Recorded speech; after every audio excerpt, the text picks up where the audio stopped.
पाठ 20 पदबंध फ्रेज। शब्द तथा पद। वाक्य में प्रयुक्त शब्द को पद इसलिए कहते हैं क्योंकि वाक्य में आकर यह वाक्य के नियमों में बंध जाता है तथा कोई न कोई प्रकार्य करने लगता है। उदाहरण के लिए दीपक और अनिल दोनों व्यक्तिवाचक संज्ञा शब्द हैं, पर वाक्य में वे क्या प्रकार्य करते हैं इसके आधार पर उनका पदभेद तय होता है। जैसे दीपक ने अनिल को पैसे दिए, अनिल ने दीपक को पैसे दिए। वाक्य 1 में दीपक कर्ता का कार्य कर रहा है तथा अनिल अप्रत्यक्ष कर्म का, जबकि वाक्य 2 में स्थिति बदल गई है। यहाँ अनिल कर्ता का कार्य कर रहा है और दीपक अप्रत्यक्ष कर्म का। अतः वाक्य में पद का निर्धारण उसके प्रकार्य के आधार पर किया जाना चाहिए। पदबंध फ्रेज। पदबंध शब्द 2 शब्दों पद तथा बंध से मिलकर बना है। पद का अर्थ आपको ऊपर बताया जा चुका है। बंध शब्द का अर्थ है बंधा हुआ या बंधन युक्त। वास्तव में पदबंध के अंतर्गत एक से अधिक पद एक साथ बंधकर या बंधन युक्त होकर आते हैं और वही प्रकार्य करते हैं जो प्रकार्य किसी एक पद द्वारा किया जा रहा था। इस बात को समझने के लिए निम्नलिखित वाक्यों पर ध्यान दीजिए। बच्चा आम खा रहा है, छोटा बच्चा आम खा रहा है, आपका छोटा बच्चा आम खा रहा है। वाक्य 1 में बच्चा संज्ञा पद है और कर्ता का प्रकार्य कर रहा है। इसके स्थान पर हम छोटा बच्चा या आपका छोटा बच्चा भी रख सकते हैं, क्योंकि एक से अधिक पदों का समूह भी वाक्य में वही प्रकार्य करता है जो अकेला बच्चा पद कर रहा था। देखिए वाक्य 2 तथा वाक्य 3। किसी एक इकाई के स्थान पर किसी दूसरी इकाई को रखना रिप्लेसमेंट तभी हो सकता है जब दोनों समान प्रकार्य कर रहे हों।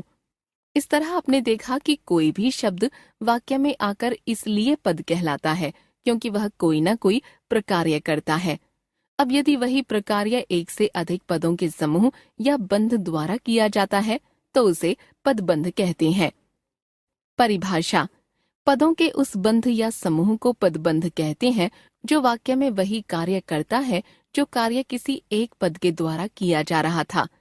पदबंध भेद प्रभेद टाइप्स ऑफ फ्रेजेस। वाक्य में मुख्य रूप से 4 प्रकार के पदबंध आते हैं। संज्ञा पदबंध, विशेषण पदबंध, क्रिया विशेषण पदबंध, क्रिया पदबंध। संज्ञा पदबंध नाउन फ्रेज। जो पदबंध वाक्य में संज्ञा या सर्वनाम पद के स्थान पर आ सकते हैं संज्ञा पदबंध कहे जाते हैं। इसका अर्थ यही है कि संज्ञा पदबंध वाक्य में वही प्रकार्य करता है जो किसी संज्ञा पद द्वारा किया जाता है। जैसे निम्नलिखित रंगीन पद और पदबंधों को देखिए। संज्ञा पद, मीरा अध्यापिका है। संज्ञा पदबंध, हिंदी की अध्यापिका मीरा शर्मा आज अनुपस्थित है। लड़कियां चली गईं, नृत्य करने वाली लड़कियां चली गईं। मुझे ट्रेन पकड़नी है, मुझे दिल्ली वाली ट्रेन पकड़नी है। मैंने किताबें बच्चों को दे दी, मैंने अपनी सभी किताबें बच्चों को दे दी। आपने देखा कि संज्ञा पद में यदि विशेषण पद जोड़ दिया जाता है तो संज्ञा पदबंध बन जाता है।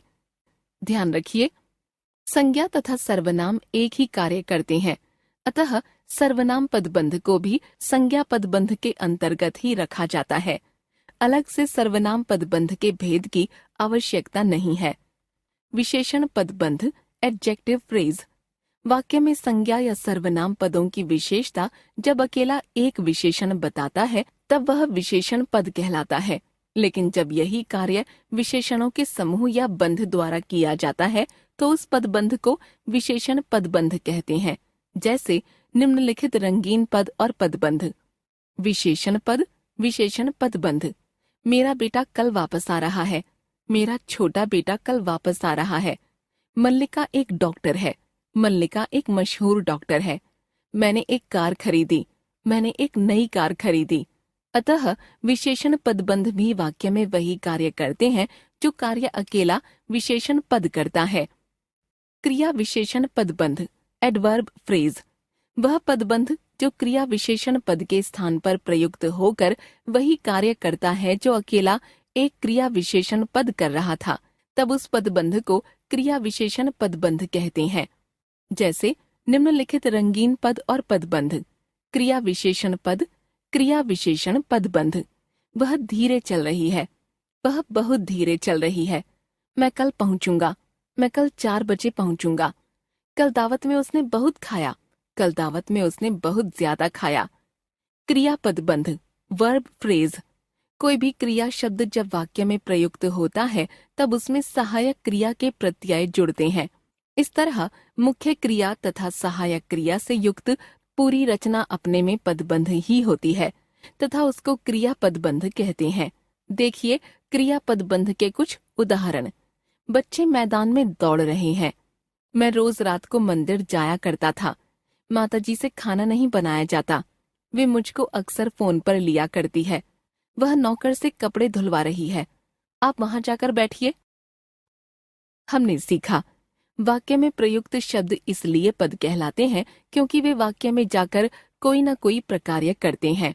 वाक्य के किसी एक पद के स्थान पर यदि एक से अधिक पदों का समूह वही कार्य करे जो अकेला एक पद कर रहा था तो पदों के ऐसे समूह को पदबंध कहते हैं। पदों का ऐसा बंध या समूह वाक्य में संज्ञा पद के स्थान पर जाकर वही कार्य करता है जो अकेला संज्ञा पद कर रहा था तो पदों के उस बंध को संज्ञा पदबंध कहते हैं। क्रिया विशेषण पद को जो पदबंध स्थानापन्न करके उसी कार्य को करता है जिसे अकेला क्रिया विशेषण पद कर रहा था तो उसे क्रिया विशेषण पदबंध कहते हैं। वाक्य में प्रयुक्त क्रिया हमेशा पदबंध के रूप में ही होती है, अतः उसे क्रिया पदबंध ही कहा जाता है।